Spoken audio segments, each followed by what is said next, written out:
అక్కడి ఆలయంలో మత సామరస్యం వెల్లివిరుస్తుంది. హిందూ ముస్లిం బాయ్ భాయ్ అనే మాటలకు మంచి ఉదాహరణగా నిలుస్తుంది ఆ ఆలయం. అదే కడప జిల్లాలోని వెంకటేశ్వర స్వామి ఆలయం. ప్రతి ఏటా ఉగాది రోజున శ్రీ వెంకటేశ్వర స్వామి దేవాలయంలో ముస్లిం భక్తుల సందడి కనిపిస్తుంది. ముస్లింలు ఇక్కడికి వచ్చి ఉగాది రోజున ప్రత్యేక పూజలు నిర్వహించడం ఆనవాయితీ. వెంకటేశ్వర స్వామి రెండో భార్య అయిన బీబీ నాంచారమ్మ ముస్లిం మహిళ కావడంతో ముస్లింలందరూ ప్రతి ఏడాది ఉగాది రోజున ఆయనను పూజిస్తారు. కడప నగరంలోని దేవుని గడప దేవాలయం శ్రీ వెంకటేశ్వర స్వామి ఆలయంలో వీరంతా వారి మొక్కులను తీర్చుకుంటారు.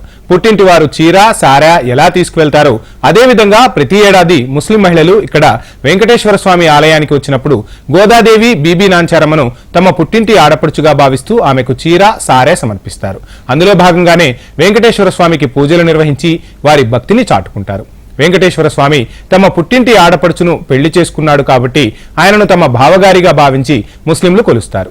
ఉగాది రోజు తొలి పూజను వారే నిర్వహించడం ఇక్కడ ఆనవాయితీ. అంతేకాక ప్రతి ఏడాది నిర్వహించే పూజలలో తమ తీరిన కోరికలను కోరుకుని వాటిని సిద్ధింపజేసుకుంటామని వారు చెబుతున్నారు. ఇక్కడకు వచ్చి మొక్కుకుంటే ఆ కోరికలు తప్పనిసరిగా తీరుతాయని ముస్లింల భావన. అందుకే ప్రతి ఏటా ముస్లింలు ఉగాది రోజున తప్పకుండా వచ్చి ఇక్కడి వెంకటేశ్వర స్వామిని ప్రత్యేకంగా పూజిస్తారు.